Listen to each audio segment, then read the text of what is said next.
एक समय की बात है। एक रंगीन गांव था जिसका नाम हार्मोनीविल था। वहां एक शरारती छोटा सियार रहता था जिसका नाम सैमी था।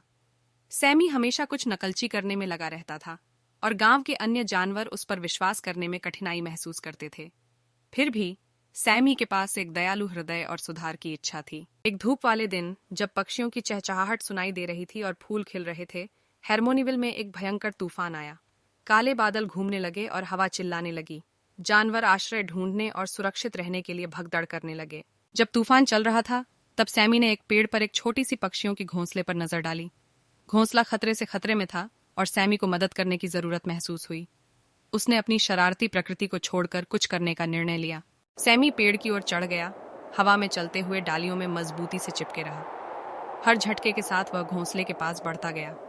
अंत में उसने उसे पहुंचा और देखा कि घोंसले में 3 छोटे डरे हुए बच्चे थे। सैमी ने अपने तेज दांतों का उपयोग करके हटे हुए पत्ते और टहनियां संग्रह की। उसने सतर्कता से घोंसले को मजबूत बनाया, छोटे पक्षियों के लिए सुरक्षित बनाया। हवा और बारिश के बावजूद सैमी ने अथकता से जारी रखा, छोटे पक्षियों की सुरक्षा करने की इच्छा रखते हुए।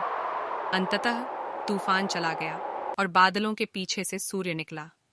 जानवर अपने छिपने के स्थानों से निकले। चमकते हुए देखकर आश्चर्यचकित हुए वे सैमी को उभरते हुए पक्षियों के घोंसले के पास खड़े देखा। पक्षियों का परिवार खुशी खुशी चहचहाहट कर रहा था, सैमी को अपने निःस्वार्थ कार्य के लिए आभार व्यक्त करते हुए। अन्य जानवर जिन्होंने उसके बहादुर और दयालु कार्य को देखा था, उसकी प्रेमहानता से प्रभावित हुए।